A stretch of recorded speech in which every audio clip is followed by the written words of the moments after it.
वालेकुम नाजरीन, सुहेल खान अपने नए वीलॉग के साथ आपके सामने हाजिर है। नाजरीन, पाकिस्तान की अदलिया का एक सियाह दौर, सियाह बाब खत्म हो गया है। 25 अक्टूबर को काजी फाइज ईसा साबिक चीफ जस्टिस रिटायर हो चुके हैं और उन्होंने जिस तरह इस आइन को नुकसान पहुंचाया, बुनियादी इंसानी हकूक को नुकसान पहुंचाया, किस तरह उन्होंने बुनियादी इंसानी हकूक की खिलाफ वर्जी की, पूरी कौम ने उसको देखा और उसकी रिटायरमेंट के बाद कौम एक योम निजात मनाई जा रही है, खुशियां मनाई जा रही है। इवन अदलिया के सर्कल में भी लोग बहुत खुश हैं। लेकिन अब सवाल ये पैदा होता है कि जो नए chief justice of Pakistan justice Yahya Afridi जिन्होंने अपने ओहदे का मनसब संभाल लिया है, क्या वो पाकिस्तान के चीफ जस्टिस की तरह, एक आजाद चीफ जस्टिस की तरह अपना रोल अदा करेंगे, पाकिस्तान की आइन की पासदारी करेंगे, अपने जजों का साथ देंगे, अपने साथी जजेस का, या पाकिस्तान काजी फाइज ईसा के उस एजेंडे पर अमल पैरा होंगे जो वो एक हुकूमत के एक सहूलतकार थे, हुकूमत के एक आलाकार थे। जस्टिस याया अफरीदी ने अपने ओहदे का मनसब संभालने के बाद दो बड़े अहम ऑर्डर, तारीखी ऑर्डर जारी किए, जिसकी वजह से हुकूमत के ऐवानों में उन्होंने तहलका मचा दिया है। एक ऑर्डर तो उन्होंने जारी किया, जो प्रैक्टिस एंड प्रोसीजर कमेटी, जजेस की जो 3 रुकनी कमेटी थी, उसको बहाल कर दिया। दो सीनियर जज सुप्रीम कोर्ट के जस्टिस मंसूर अली शाह और जस्टिस मुनीब अख्तर को उसमें शामिल किया। और जो सबसे बड़ा, जो धमाकेदार उन्होंने जो ऑर्डर जारी किया, उन्होंने 28 अक्टूबर को जजेस का फुल कोर्ट इजलास बुलाया है। ये फुल कोर्ट इजलास कितनी अहमियत का हामिल है, इस पर क्या क्या चीजें डिस्कस हो सकती हैं, और क्या ये जितने काजी फाइज ईसा के लिए ये कितना खतरनाक हो सकती है, हुकूमत के लिए कितना खतरनाक हो सकती है, इस पर हम तफसील से बात करेंगे। मेरे साथ मेरे बड़े अच्छे दोस्त सीनियर जर्नलिस्ट फखरुर रहमान मौजूद हैं। फखरुर रहमान, बहुत शुक्रिया प्रोग्राम ज्वाइन करने का। Thank you for having me Suhail Khan. Fakhrur Rahman साहब, आने वाले दिन बड़े अहम है और सुप्रीम कोर्ट ऑफ पाकिस्तान के नए चीफ जस्टिस जस्टिस का याया अफरीदी साहब जो है, उन्होंने जो 28 अक्टूबर को ये जजेस का फुल कोर्ट बुलाया है, इस पे आपके ख्याल में क्या क्या चीजें डिस्कस हो सकती है और क्या हुकूमत के लिए क्या सेटबैक हो सकता है?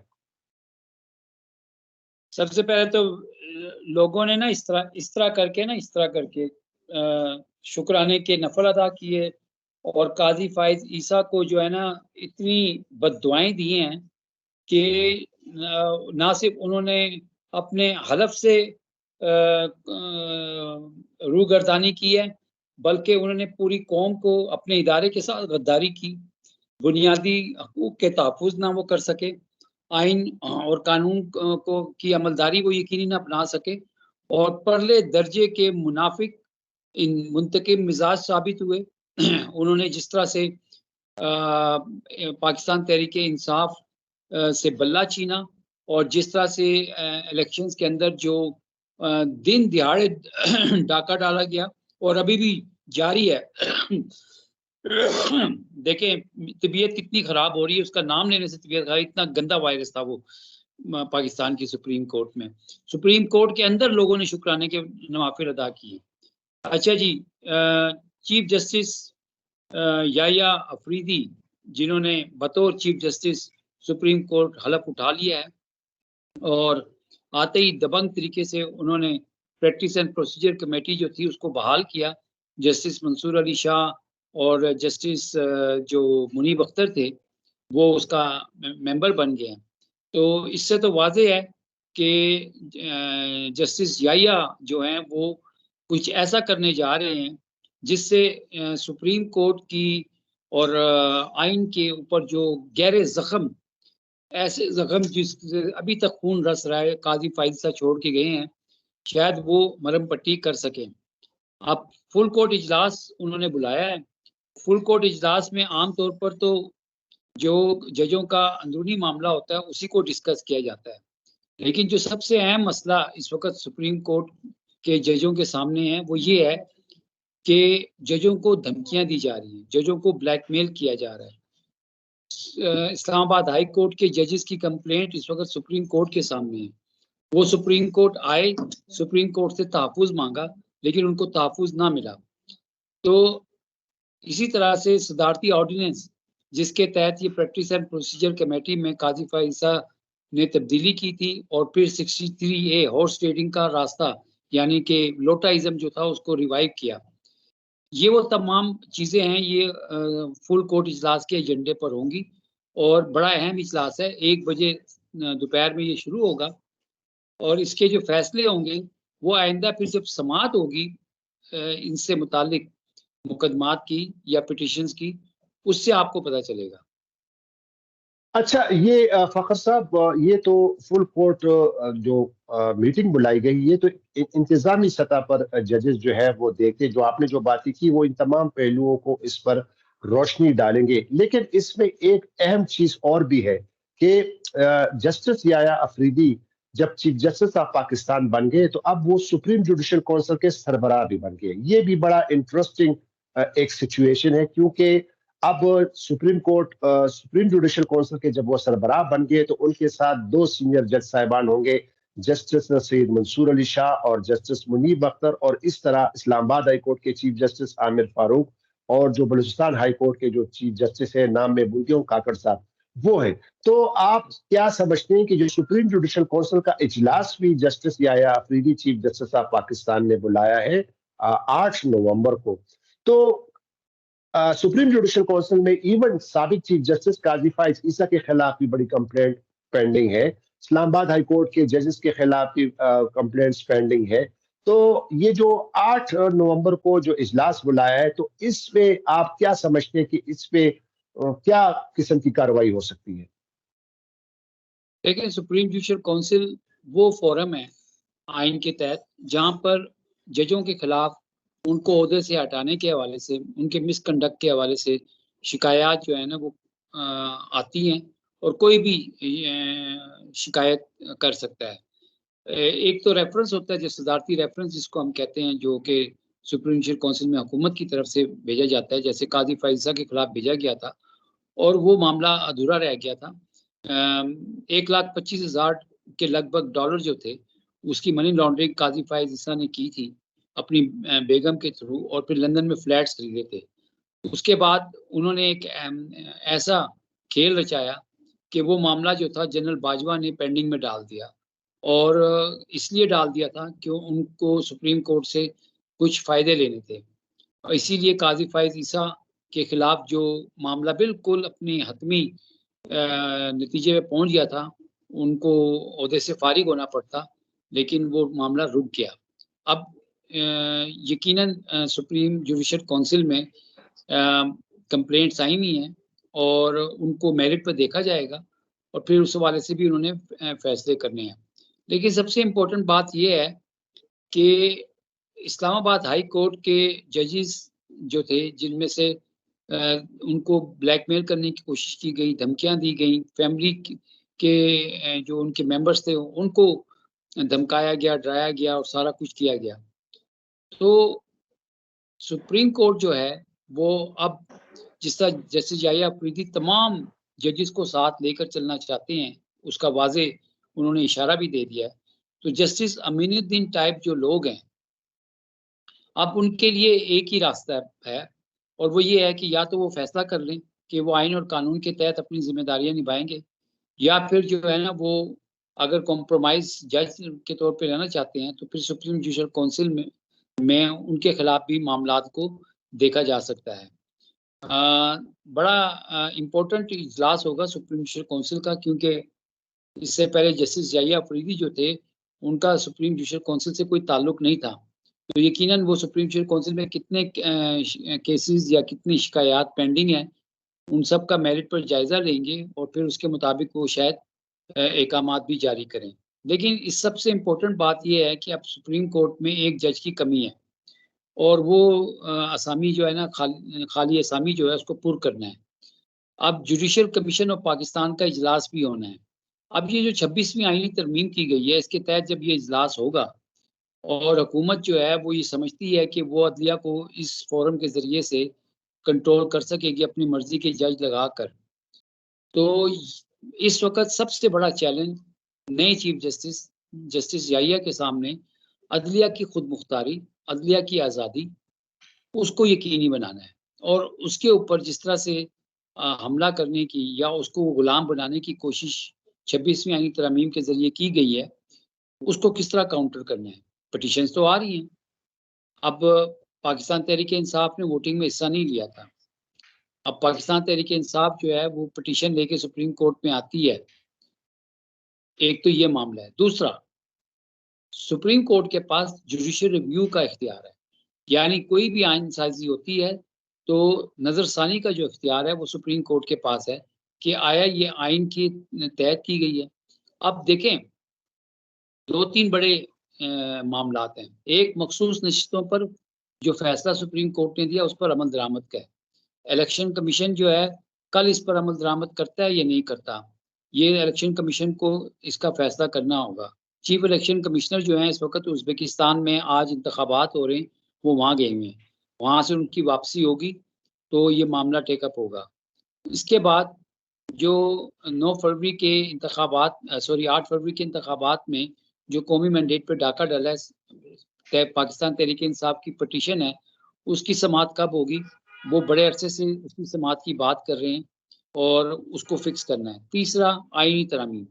अब ये आईनी तरामीम जो हैं, ये आपको अच्छी तरह से पता है कि 11 सेनेटर्स केपीके के वो सेनेट में नहीं थे, क्योंकि उनका इलेक्शन नहीं हो सका मखसूस नशिस्तों के हवाले से।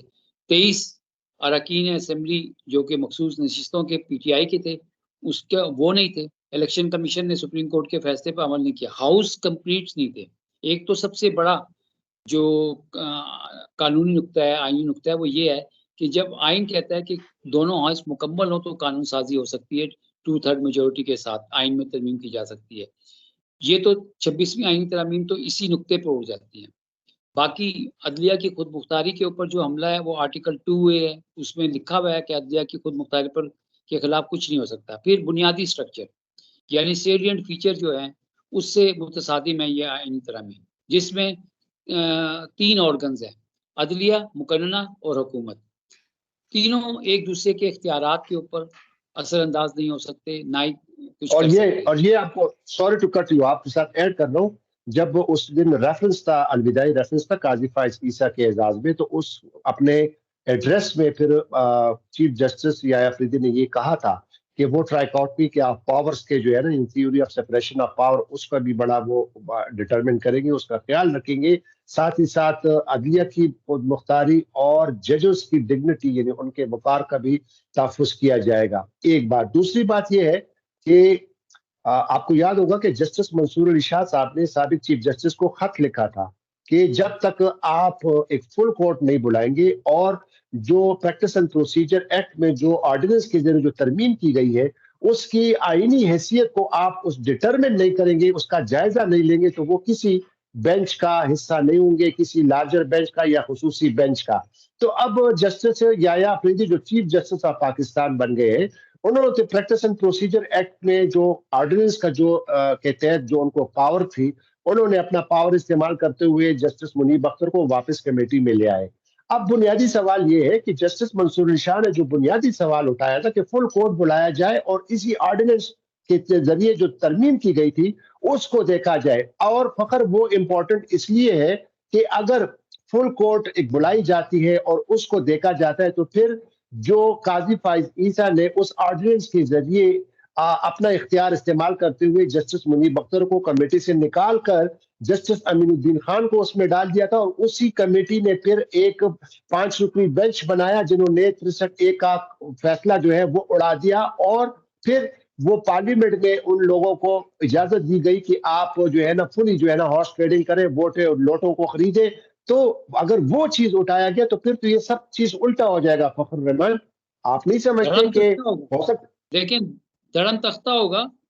मैंने आपको कहा और जैसी इसमें ऑर्डिनेंस एक चीज और ऐड करूं, अगर वो हो जाता है तो फिर तो जस्टिस मंसूर अली शाह फिर चीफ जस्टिस बन जाएंगे, फिर उनके लिए भी फिर राह खुल जाएगी, ये जो तरामीम की लेकिन गई है ना। मैं आपको यही कह रहा हूं कि ये वो काम है जब जस्टिस मंसूर ये याया अफरीदी जो हैं वो इस वक्त उन्होंने जो किरदार अदा करना है वो ये नहीं करना है कि justice Mansoor Ali Shah chief justice बन जाए। उनका जो किरदार है वो अदलिया की खुद मुख्तारी को यकीनी बनाना है। यहाँ जस्टिस मंसूर अली शाह के ऊपर हमला नहीं है, ये पूरी सुप्रीम कोर्ट की आज़ादी के ऊपर एक हमला है।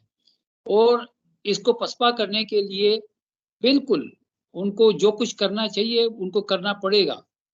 ये नहीं हो सकता कि आप इसको नज़रिया ज़रूरत या डॉक्ट्रिन ऑफ नेसेसिटी के तहत इन तरमीम को सरफ़े नज़र कर दें और आप कहें कि जी लेट्स मूव फॉरवर्ड। ऐसा नहीं हो सकता, क्योंकि ये सेल्फ सर्विंग तरमीम की गई, जिसका फुल्ली टोटल मकसद सियासी था कि सियासी तौर पर सुप्रीम कोर्ट की गर्दन या जजों को किस तरह से अपना गुलाम बनाया जाए और महकूम किया जाए, ताकि हमारे, आप मुझे बताएं ना, सुप्रीम कोर्ट तो वो इदारा है कि जब मुल्क से के तमाम जो बतायत अदलिया जो है वहाँ से मुकदमात की समाअत मुकम्मल होने के बाद वो फाइनल अपीलेट कोर्ट है, यानी कि सबसे बड़ी अदालत है। जब सुप्रीम कोर्ट में मामला आता है तो उसके अंदर कानून को, आइन के फैसलों को आइन और कानून की नज़र से सुप्रीम कोर्ट एनालाइज करती है। इसीलिए सुप्रीम कोर्ट जो है वो जामे तौर पर कॉम्प्रिहेंसिवली जब कोई फैसला करती है तो उसका इतलाक जो है वो मुल्क की बाकी दीगर तमाम कोर्ट्स के ऊपर एज ए प्रेसिडेंट के तौर पर कोर्ट किया जाता है। बल्कि एक्सटर्नली भी, पाकिस्तान से बाहर भी जो दूसरे ममालिक की अदालतें हैं वो उसको पाकिस्तानी जुरिसडिक्शन का हवाला दे के कोर्ट करती हैं। तो ये जो सरासर अटेम्प्ट किया गया था जिसके मकासद पॉलिटिकल थे, और आपने देखा कि इसमें ये जो स्पेशल बेंच बनाने की बात की गई है, ये सुप्रीम कोर्ट के अंदर एक कोर्ट बनाने की बात की जा रही है, यानी court with in a court. देखें, आइन में लिखा हुआ है the supreme court of Pakistan, जिसका मतलब ये है कि सुप्रीम कोर्ट के बाद कोई कोर्ट नहीं हो सकती। तो ये तो इसी तरह है कि एक मयान के अंदर जो है ना, आप एक छोटी मयान डालने की कोशिश कर रहे हैं कि बाकी जज बैठ के तमाशा देखें और 5 जज जो है ना वो सिर्फ बैठ के आइन की तशरीह करें। तो ये यकसर जो है वो सुप्रीम कोर्ट की इंडिपेंडेंस, आइन और उसके खिलाफ है। ये 5 रुकनी बेंच का जो आइडिया जिसने भी दिया था स्पेशल बेंच का, it is ridiculous and it is bound to be thrashed out, और इसको सुप्रीम कोर्ट जो है ना डिसमिस करेगी।